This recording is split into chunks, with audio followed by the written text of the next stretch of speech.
الکریم اما بعد فاعوذ باللہ من الشیطان الرجیم بسم اللہ الرحمن الرحیم۔ کل ہم نے حدیث مبارکہ پڑھی کہ اگر کوئی بزرگ یا عالم دین یا اساتذہ کرام یا کوئی بھی بڑا جو ہے وہ اگر بیت الخلاء میں جائے یا وضو کے لیے جائے یا غسل کے لیے جائے تو اس کے لیے پانی کا بندوبست کرنا یہ کیسا ہے؟ تو ایسا کرنے سے ٹھیک ہے، جو بندہ استاد جو ہے استاد کے لیے شاگرد، پیر کے لیے مرید، ٹھیک ہے، تو اہل علم کے لیے جو ہے نا وہ عام لوگ جو ہیں جب ان کی خدمت کے لیے یہ کام کرتے ہیں ٹھیک ہے، تو ان کے دل سے جو ہے وہ دعا نکلتی ہے، یعنی کہ وہ دعا دیتے ہیں، اور یہ ایک دعا کا ایک سبب بھی ہے اور یہ بڑوں کی عزت بھی ہے، ٹھیک ہے، کہ ہم نے انہیں عزت دی، ٹھیک ہے، تو عزت میں جو ہے نا انہوں نے اللہ سے دعا مانگی، یا اللہ اس کی مشکلات کو آسان فرما دے، یا اس کو جو ہے نا وہ دین کا علم عطا فرما، یا دین کی سمجھ عطا فرما، یا نیکیوں کی طرف اس کو مائل کر دے، گناہوں سے اس کو پاک کر دے، یعنی کہ گناہوں کی طرف سے اس کے دل کو پھیر کر نیکیوں کی طرف مائل فرما، ٹھیک ہے۔ آئیے آگے والی حدیث مبارکہ پڑھتے ہیں۔ پخانے یا پیشاب کے وقت قبلہ رخ نہ بیٹھے، ہاں اگر عمارت یا دیوار یا اس کی مثل کوئی چیز ہو،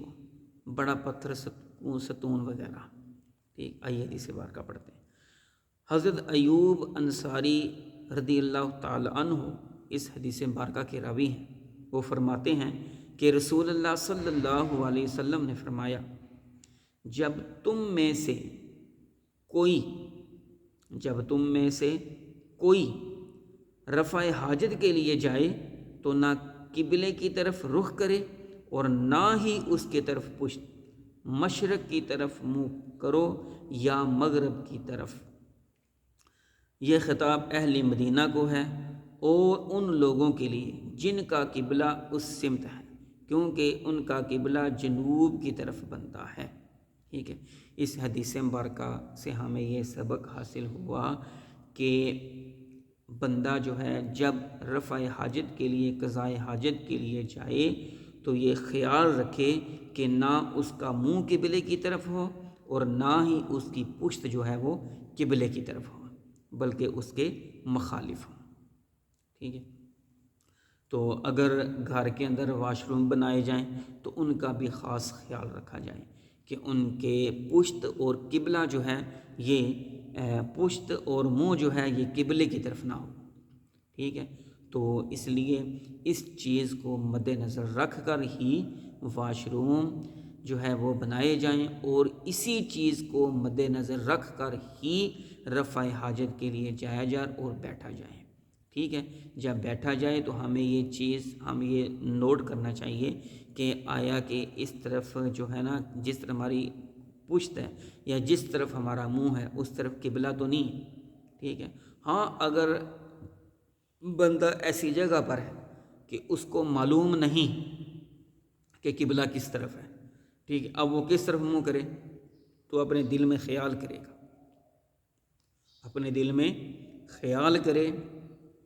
اور اگر جس طرف اس کا دل مائل ہو جائے کہ اس طرف قبلہ ہے، یا ذہن مطمئن ہو جاتا ہے کہ اس طرف قبلہ ہے، ٹھیک ہے، تو اب وہ اس طرف کا خیال رکھے کہ نہ ہی اس طرف منہ ہو اور نہ ہی اس طرف پشت ہو، ٹھیک ہے۔ تو اس لیے اپنے دل کے ارادے سے جو ہے نا پھر وہ قبلہ جو ہے نا اس کو دیکھے گا کہ آیا کہ اس کا دل کس طرف مطمئن ہے، کہ کس طرف قبلہ ہے، اس طرف اس کا دل مطمئن ہے، ٹھیک ہے۔ تو پھر جو ہے اس کو دیکھ کر تو پھر وہ جو ہے نا رفع حاجت کے لیے بیٹھے گا۔